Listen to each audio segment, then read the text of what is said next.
यस्मात् नरिते विजयन्ते जनासो यं युध्यमानावसे हवन्ते यो विश्वस्य प्रतिमानं बभूव यो अच्युत स जना सह इंद्र। जिसके बिना लोग विजयी न होते रक्षा कृते युद्ध करता पुकारे। जो विश्व का दिव्य प्रतिमान होकर अचल को करे चल वही इंद्र लोगो। मंत्रार्थ। यस्मात् का अर्थ होता है जिसके, ऋते अर्थात बिना, जनासो का अर्थ है जन लोग, न अर्थात नहीं, विजयंते का अर्थ है विजयी होते हैं, यम, यम का अर्थ है जिसको, युद्ध माना, युद्ध का अर्थ है, युद्ध माना करते हैं युद्ध करने वाले, अब से अर्थात रक्षा के लिए, हवंते आवाहन करते हैं, यो जो, विश्वस्य का अर्थ है विश्व का, प्रतिमानम का अर्थ है प्रतिमान मानक, बभूव का अर्थ है हुआ, यो का अर्थ है जो, अच्युत अच्युत का अर्थ है अच्युत को च्युत करने वाला, अचल को सचल बनाने वाला, जनासह का अर्थ है लोगों, सह का अर्थ है वह, इंद्र का अर्थ है परम ऐश्वर्यवान परमेश्वर। भाव अर्थ है जिसके बिना लोग विजेता नहीं होते हैं, युद्ध करने वाले योद्धा रक्षा हेतु जिसका आवाहन करते हैं, जो विश्व का प्रतिमान है, जो अच्युत को च्युत करने वाले अर्थात अचल को सचल बनाने वाला है। हे लोगों, वह इंद्र अर्थात परम ऐश्वर्यमान परमेश्वर ही है। धातवादी। यस्मात् सर्वनाम है, न अव्यय है, ऋते अव्यय है, विजयंते वि में वि उपसर्ग है, जी धातु है, जी धातु का अर्थ होता है जय होना, जीतना। जनासों में जन धातु है जिसका अर्थ है उत्पन्न होना, उत्पन्न करना। यम सर्वनाम है, युद्ध माना में युद्ध धातु है जिसका अर्थ है युद्ध करना। अवसे में अव धातु है जिसका अर्थ है रक्षा करना, पालन करना, प्रिय होना, जानना, प्रभु होना। हवंते में हु धातु है जिसका अर्थ है दान करना, आदान प्रदान करना, तृप्त करना। हवे धातु भी है जिसका अर्थ है शब्द करना, आवाहन करना। यो एक सर्वनाम है, विश्व से भी सर्वनाम है। प्रतिमानम में प्रति अव्यय है, माँ धातु है जिसका अर्थ है मापना, तुलना करना। बभूव में भू धातु है जिसका अर्थ है होना, प्राप्त होना। यो एक सर्वनाम है। अच्युत अच्युत में अ उपसर्ग है, च्यू धातु है जिसका अर्थ है गिरना, भटकना, जाना। सह सर्वनाम है। जनासह में जन धातु है जिसका अर्थ है उत्पन्न होना, उत्पन्न करना। इंद्र में इंद्र धातु है जिसका अर्थ है परमेश्वर होना। जी, तो किसी का प्रश्न हो तो पूछ लीजिए।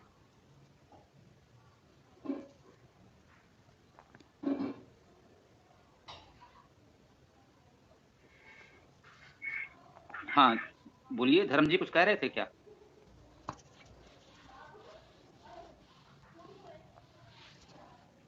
बोलिए, किसी को कुछ बोलना है तो बताएं, आपको भी कुछ कहना हो।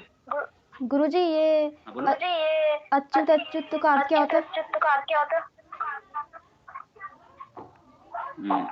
ठीक है, और किसी को कुछ कहना है?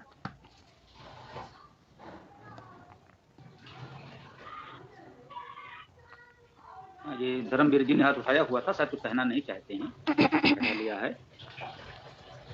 हाँ, एक बताइए कि हमारी बात आप तक पहुंच रही है, कुछ व्यवधान तो नहीं है तकनीकी?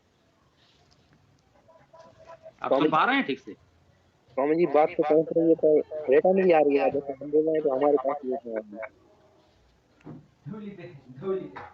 मतलब स्पष्ट सुन नहीं पा रहे हैं आप लोग? नहीं गुरुजी, सुन पा रहे हैं तो। अच्छा, और बाकी लोगों को भी देखने ठीक लग रहा है। चलिए हम प्रयास करते हैं, आपके प्रश्न को भी लेते हैं और शेष भी। वैसे तो जो शब्द आपने पूछा है उसके अतिरिक्त ये मंत्र बहुत सरल प्रतीत हो रहा है। यही एक शब्द था जो थोड़ा समझने की आवश्यकता है, कह सकते हैं कि थोड़ा चर्चा मांगता है, कुछ बात करनी होगी। शेष शब्द तो बहुत ही सरल हैं।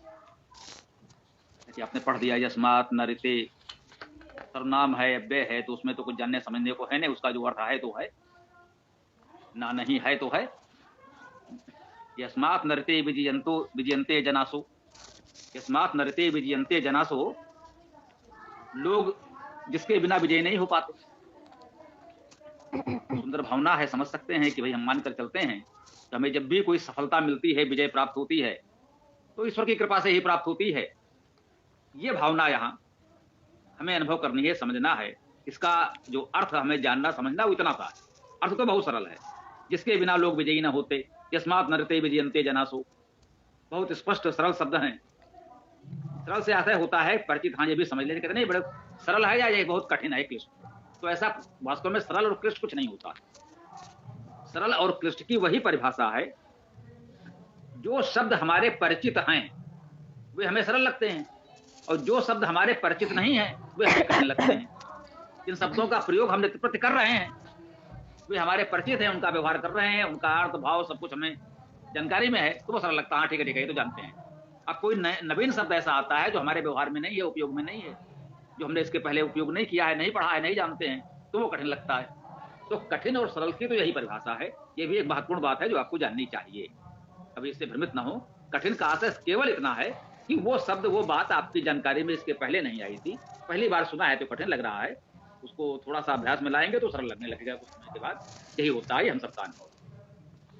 तो यस्मात् नरते विजयन्ते जनासो, जिसके बिना लोग विजयी न होते, भाव यही है कि ईश्वर की कृपा से हमें विजय सफलताएं प्राप्त होती हैं, उसके प्रति कृतज्ञता का भाव है।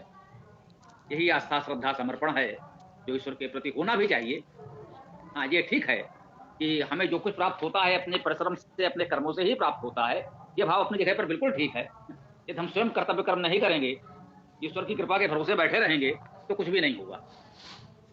सिद्धांत रूप में ये बात बिल्कुल ठीक है कि यदि हम स्वयं कर्म नहीं करेंगे तो केवल ईश्वर की कृपा से कुछ भी नहीं होने वाला। होगा तो तभी जब हम करेंगे। ये हमारी भावना है, समर्पण है, होना चाहिए, ये सब ईश्वर की कृपा है। सही भाव से हम लोग बोलचाल में कह देते हैं, बड़ों से बात होती है उनसे भी कहते थे अरे सब आपकी कृपा है।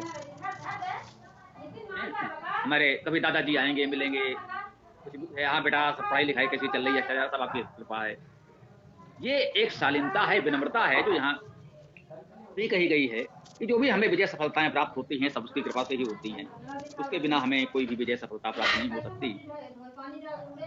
अगली पंक्ति में, अगले चरण में इसी बात को थोड़ा और स्पष्ट कहने या विस्तार कह सकते हैं। यम युद्धमाना हौसे अवंते। युद्धमाना अर्थात युद्ध करते हुए, युद्ध करने वाले, कहीं इसे गतिमान कहते हैं आप। गति से गतिमान बना, वही वस्तु गतिमान है अर्थात वह चल रही है, गति में है, वही युद्धमान है अर्थात वो युद्ध में है, युद्ध करता हुआ है। युद्ध करता हुआ और युद्ध करने वाला, ये दोनों अर्थ युद्धमाना में हैं। जैसा कि हमने बताया है कि संस्कृत में और विशेष रूप से वैदिक भाषा में ये सब लगभग एक से ही मान लिए जाते हैं। रक्षा करना, पालन करना, युद्ध करने वाला, युद्ध करता हुआ, बात तो एक ही हुई। मान लीजिए किसी भाषा में कुछ और शब्द भी हैं परंतु उसका भावार्थ एक ही है, युद्ध करता हुआ या युद्ध करने वाला, तो एक ही बात हुई। तो जिसको युद्धमाना, युद्ध करने वाले अव से रक्षा के लिए, रक्षण के लिए अवंते पुकारते हैं। और धातु का रक्षा करना है, भी आपने पढ़ा भी। यो विश्वस्य प्रतिमानम बभू, विश्व सर्वनाम है, ये भी जान लें।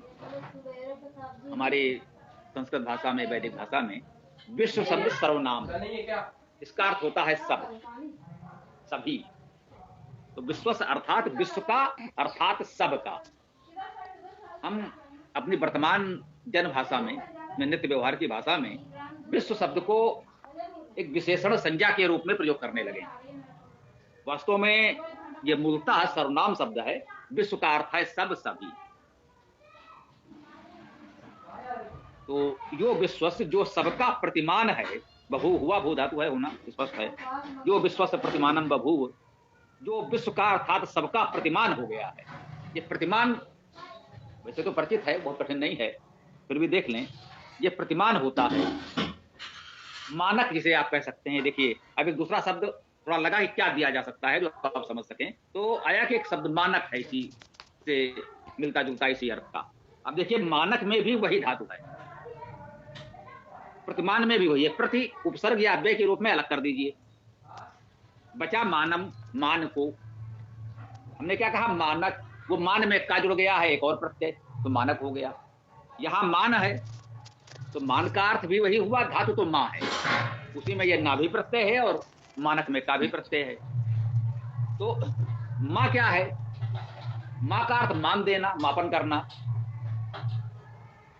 मानदंड जिसे कालिदास ने कहा है हिमालय के लिए, सीता पृथ्वी मानदंडा, ऐसा लगता है वो मानदंड शब्द का प्रयोग हुआ है। ये मानदंड क्या हुआ समझ लीजिए, सर संयोग से आ गया है तो उपयोगी हो सकता है आपके लिए। स्थितो पृथ्व्या यो मानदंडा। ऐसा लगता है जैसे ये पृथ्वी को मापने का पैमाना है, मीटर है, इकाई है, दंड है, मानदंड है। मानदंड में अब जैसे इस समय हम लोग कहते हैं भाई स्केल लाओ, फुटा लाओ, मीटर लाओ, तो हम नापते हैं भाई ये कितने फुट है, कितने मीटर है। तो कोई ना कोई उसका एक मीटर छड़ी जैसा ही कोई दंड ही तो होगा जिसमें चिन्ह लगे होते हैं। सेंटीमीटर के 200 सेंटीमीटर हमने 1 मीटर कह दिया, तो वो मानदंड हो गया जिसे हम कहते हैं कि भाई इससे हम नापते हैं कि ये कुल दूरी, इसकी लंबाई कितनी हुई। तो उनका स्थिता पृथ्व्या यो मानदंडा, हिमालय के लिए कहा कि ये तो ऐसा प्रतीत होता है जैसे पृथ्वी को नापने का मीटर है, पैमाना है, मानदंड है। इतना विशाल है कि पृथ्वी को उसी की इकाई में नापा जा सकता है। इतनी बड़ी पृथ्वी को हम अपना गज फुट लेकर तो नहीं नाप सकते। तो उन्होंने एक उदाहरण कह सकते उपमा के रूप में कहा। तो देखिए शब्द वहां भी जो प्रयोग हुआ, मानदंड, मापने वाला दंड, इकाई, वही है प्रतिमानम। एक तरह से आदर्श के अर्थ में भी ये हमारा प्रतिमान है, ये हमारा एक मानक है, जैसा हम बनना चाहते हैं, जैसा हम होना चाहते हैं। तो जो हमारा लक्ष्य है कि भी ऐसा कुछ हम बन सकें, ऐसा कुछ हम पा सकें, तो ये भाव भी यहाँ पर है प्रतिमानम बभूव।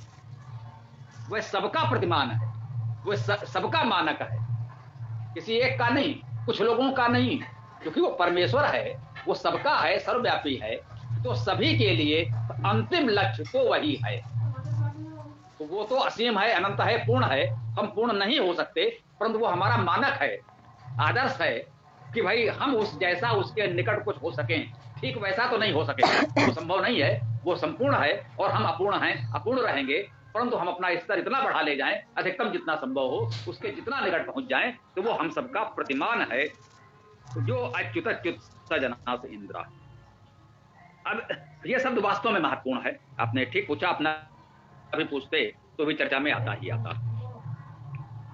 आ का अर्थ नहीं, च्युत, च्यु धातु जो है, अभी आपने जो पढ़ा इसमें, उसका अर्थ गति से तो है, लेकिन गिरने का भाव उसमें विशेष रूप से बताया गया है।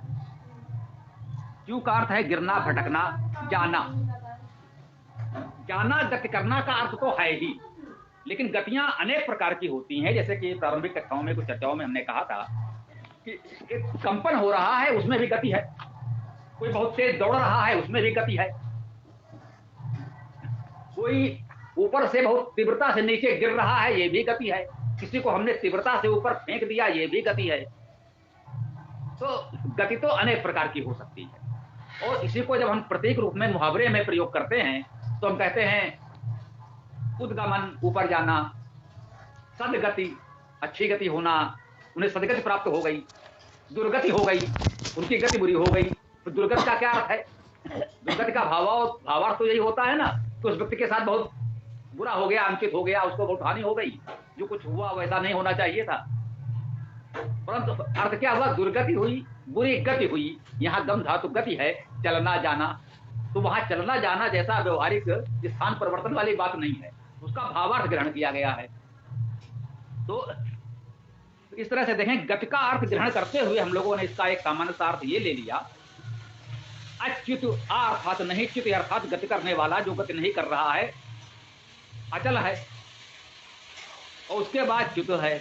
तो अच्युत जो अचल है उसको गतिमान कर दे, ये अर्थ भी ग्रहण कर सकते हैं। जो थका हारा, निराश, आलस में बैठा हुआ है, अच्युत है, उसको भी गतिमान कर दे, ये अर्थ भी ग्रहण कर लीजिए।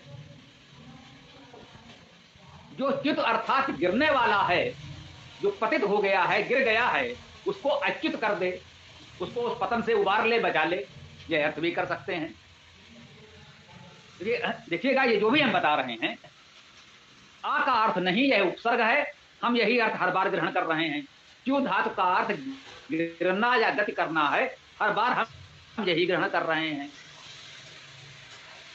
अब बे उपसर्ग का अर्थ निश्चित है, वो बदलेगा नहीं। धातु का अर्थ जो भी है रहेगा वही, वो बदलेगा नहीं। इसके साथ उस शब्द के आप जितने अर्थ भावार्थ कर सकते हो कर लें, वे सभी हमें मान्य हैं। ये कोई नहीं कह सकता कि नहीं साहब इसका तो यही वाला अर्थ फलाने विद्वान ने लिख दिया था, अब दूसरा अर्थ के विषय में विचार नहीं कर सकते। नहीं, हम निरंतर आपसे कह रहे हैं कि संसार का कोई विद्वान ना हुआ है, ना कभी हो सकेगा कि वेद के शब्दों के, वेद के मंत्रों के कितने अर्थ हो सकते हैं सब लिख दे, ये कभी संभव नहीं हो पाएगा। अनंता वै वेदा, हम निरंतर आपको बता रहे हैं। सबसे बड़ा मंत्र तो कह लीजिए हमने आपको यही दिया, अनंता वै वेदा। वेद अनंत हैं, इसको कभी सीमित ना करें कि किसी एक विद्वान के भाष्य पर आप निर्भर हो जाएं, कोई और हो या हम स्वयं होकर। कोई कहते स्वामी जी ने कहा था बजाइए अंतिम भक्त है, नहीं, वो मेरा सच्चा अनुयायी नहीं होगा। हमसे भी आगे जाकर नए नए उत्तम अर्थ आप बताएंगे, तब मुझे लगेगा हाँ आप हमारा कार्य बहुत अच्छा कर रहे हैं, हमसे भी अच्छा करके दिखाएंगे। तो हम आपको केवल वो दिशा दे रहे हैं कि वेद मंत्रों का, वैदिक शब्दों का अर्थ कैसे करना है। जो हमने करके दिया आपको, जो अभी समझा रहे हैं, यह केवल उदाहरण है कि इस शब्द का, इस मंत्र का यह अर्थ इस तरह किया जा सकता है, उसका यह अर्थ हो सकता है, इसके अतिरिक्त और भी अर्थ हो सकते हैं। आप लोग मंथन करते रहें, आजीवन करते रहें। इसकी खुली छूट है और ये खुला आकाश है, उड़ते रहें।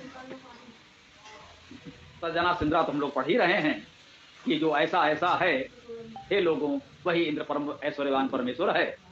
मैं समझता हूं इस मंत्र पर हमारी बात यहां पूर्ण होती है।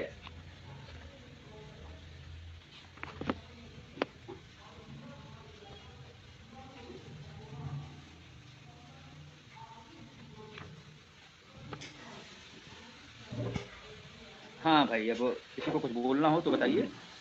ईसापुत्र जी कुछ कह रहे हैं, आप ही बताइए। कह रहे हैं कुछ?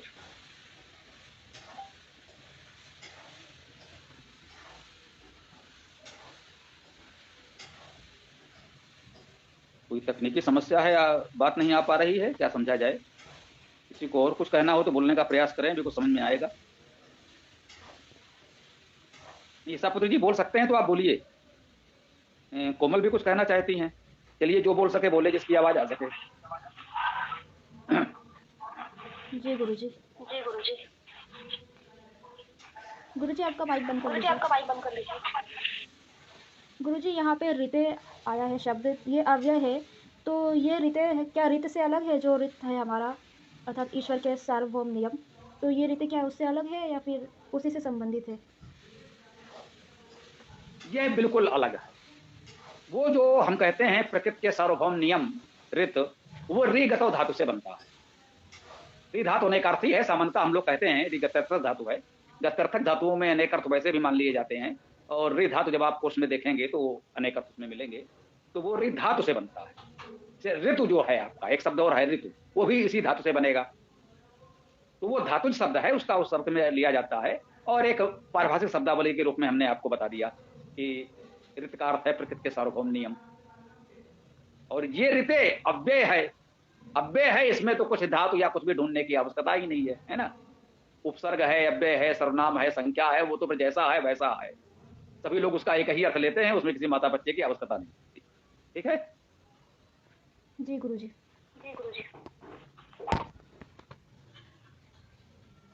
हाँ, ईसापुत्र जी कुछ कहना चाह रहे थे क्या? किसी को कुछ भी कहना हो तो बता सकते हैं। अगर आप कुछ कहना चाह रहे थे तो आप भी बताएं।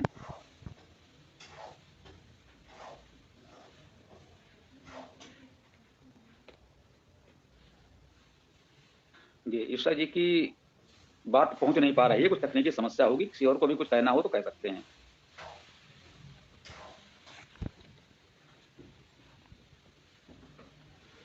ईसापुत्र जी बोलने का प्रयास कर सकते हैं। यदि हम तक बात पहुंच गई तो हम अवश्य प्रयास करेंगे, लेकिन कुछ भी नहीं सुनाई पड़ा, एक अक्षर भी, एक शब्द तो दूर की बात, जो भी कारण रहा हो।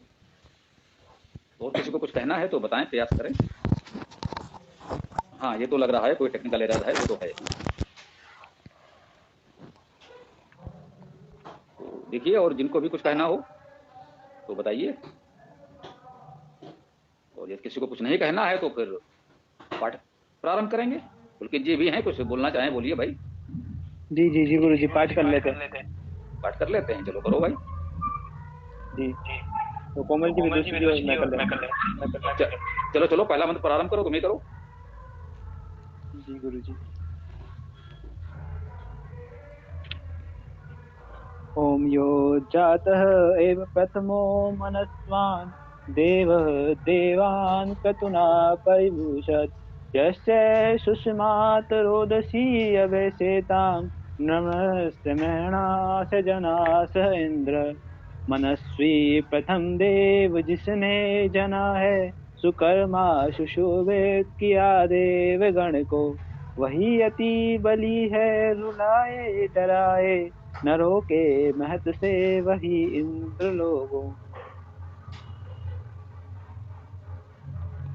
ॐ यः पृथिवीं व्यथमानाम् अद्रहन्त, यः पर्वतान् प्रकुपितान् रम्रात्, यो अन्तरिक्षं विमिमे वरीयो, योद्याम् अस्तभनात् सजना स इन्द्रः। जिसने प्रकंपित धरा को किया दृढ़, जिसने प्रकोपित हुए गिरि संभाले, जिसने रचा अंतरिक्षम वरीयः, देव को संभाला वही इंद्रलोको। ॐ यो हत्वा अहिम् अरिणात् सप्त सिन्धून्, योगा अदाजत् अपधा बलस्य, यो अश्मनहो अन्तः अग्निं जजान्, सम्रक् समत्सु सजना स इन्द्रः। अहिका हनन सप्त सरिता बहाई, बल से बंधी गाय जिसने छुड़ाई, जिसने शिला मध्य में अग्नि जन्मा, समाधान करता वही इंद्र लोगो। ओम एन एमा विश्वा चोयना कृतानि योदसन वर्णम अदरम गुहाका, स्वधनी इव यो जिगीवान लक्षत अदद आर्या पुष्टानि सजना सिंद्रः। जिसने रचा विश्वनाश्वर सभी यह, जिसने गुहा में धरा दास वर्णम, जीते जिन्होंने सभी लक्ष्य पाए, संतुष्ट आर्या वही इंद्र लोगो। ओम यं मा पृच्छन्ति कुसहर्ति घोरम, उत आहु नये स्वस्तित्येनम्, यो पुष्टि विजयवा मिनाति, शतस्मे दत्त जनात इंद्र। जिसे पूछते सब कहाँ घोर है वह, जिसे कह रहे हैं नहीं यह नहीं है। प्रगतिशील पोषक विजेता सुरक्षक, श्रद्धा उसी में वही इंद्र लोगों। ॐ यो रद्रस्य चोदिता यः कृशस्य, यो ब्रह्मणो नादमानस्य कीरहे, युक्त ग्रावणो यो अवीता सुशिप्रः, सुत सोमस्य सजना स इन्द्रः। जिसने धनी निर्धनों को चेताया, जो ब्रह्म के याचकों का प्रशंसक, व्रति जो सुरक्षक सुमुख सोम सुत का, वही इंद्र लोगो वही इंद्र लोगो। ॐ यस्य अश्वासः प्रदिशि यस्य गावो, यस्य ग्रामा यस्य विश्वे रथासः, यः सूर्यम् अयः उषसं जजाना, यो अपां नेता स जना स इन्द्रः। जिसके सुशासन रहे अश्वगाए, सभी रथ तथा ग्राम जिसके सुशासन, जिसने बनाए उषा सूर्य, जिसने रक्षण प्रदाता वही इंद्र लोगो। ओम यव कृदंति संयति विहवेते, परे अपवर उपवा अभिमित्रा, समानं चित्ररथम अस्तित्वासा, नाना हवेते सजना सेन्द्रा। जिसने कृदंति संयति सब पुकारे, उत्तम अधम जो उभे शत्रु स्वामी, समचेत नाटक समारूढ़ होकर, बहुविध पुकारें वही इंद्र लोगो। आप कुछ बोल रहे थे? बोलिए। यः शश्वतो महीनो दधानान्, अमन्यमानान् सर्वा जघाना, यः सर्धतेन अनुददाति सृज्याम्, योधस्यो हन्ता सजना स इंद्र शाश्वत महत्व करे देव धारण न जो मान्य माने विहिंसक मिटाए हिंसा करे जो ननुदान देता जो दस्यु हंता वही इंद्र लोगों। ॐ यस्मात् नरते विजयन्ते जनासो यं युध्यमाना अवसे हवन्ते यो विश्वस्य प्रतिमानं बभूव यो अच्युत स जनास इंद्र जिसके बिना लोग विजयी न होते रक्षा करते युद्ध करता पुकारे जो विश्व का दिव्य प्रतिमान होकर अचल को करे चल वही इंद्र लोग। ॐ यः सर्वतो महीयेनो दधानान् अमन्यमानान् शर्वा जघान् यः शर्दतेन अनुददाति श्रद्धां योदस्यो हन्ता स जनास इन्द्रः शाश्वत महत् को करे देव धारण नहीं मान्य माने उन्हें जो मिटाए हिंसा करे जो नानुदान देता जो दासी हंता वही इंद्र लोगो। ॐ यः शम्बरं पर्वतेषु छेयन्तं तत्त्वरिष्यां शरदि अनुअविन्दत् ओजायमानं यो अहिं जघान् दानं शयानं स जनास इन्द्रः शम्बर निवासी रहा पर्वतों में शरद काल 40वें को जलाया सोते हुए दान अहियोजमानम जिसने मिटाया वही इंद्र लोगो।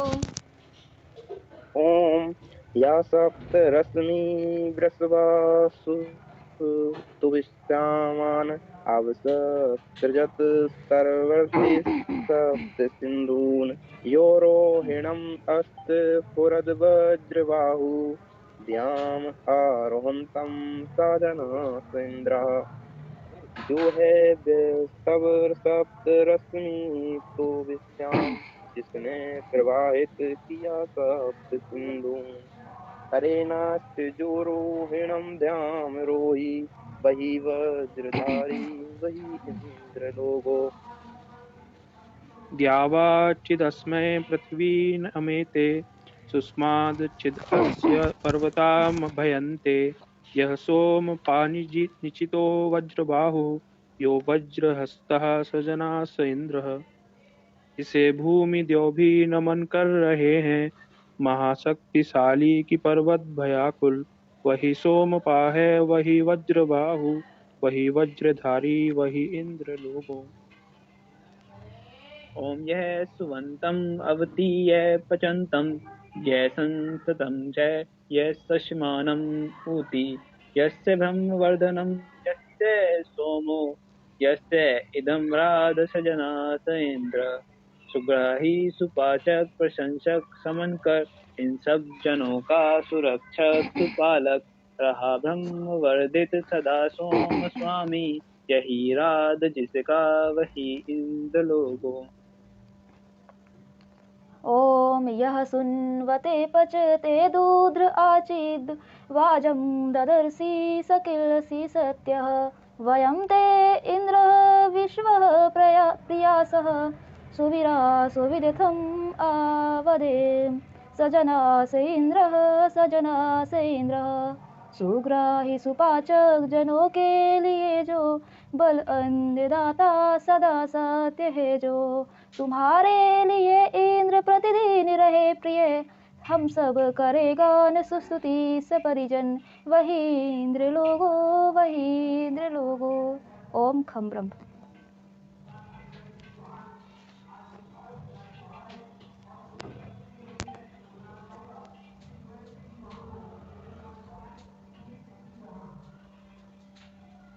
ऋषभ पुत्र जी, आप पहले कुछ बोल रहे थे तो आप बोल सकते हैं, अब आवाज जा रही है आपकी। कुछ नहीं, मैं ये पूछ रहा था कि वो अनंता वही वेदा कहाँ पे लिखा हुआ था, बस जानकारी के लिए पूछ रहा था।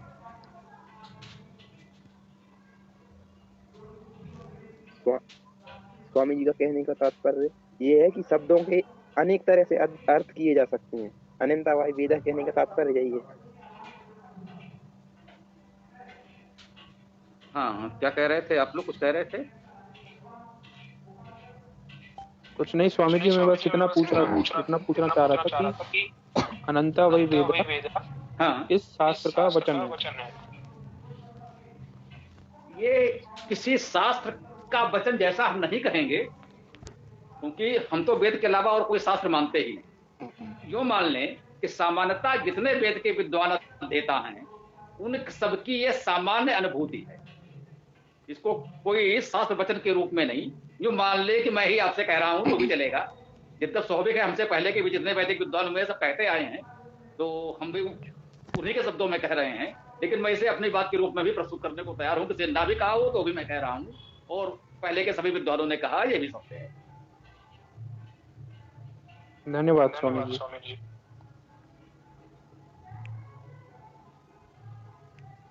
हाँ, किसी को और कुछ कहना है?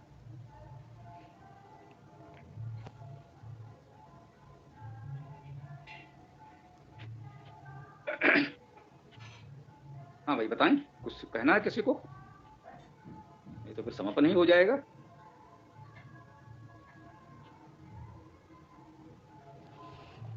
स्वामी जी, जब क्लास लगती है तब जो मंत्र पे फोकस किया जा रहा है केवल उसी से रिलेटेड प्रश्न पूछ सकते हैं या फिर उससे बाहर भी?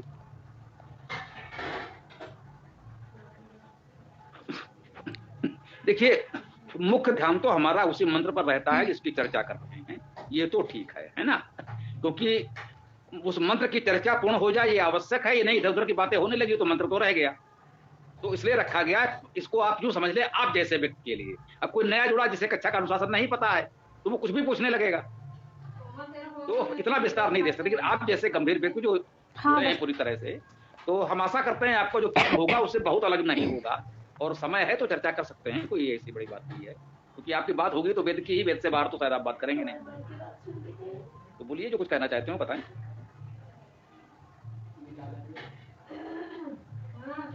अभी कोई संशय नहीं है स्वामी जी। तो अभी की बात पूरी हुई है, अभी कुछ नहीं कहना है। तो ठीक है, आपका जो बात थी वो हमने स्पष्ट कर दिया।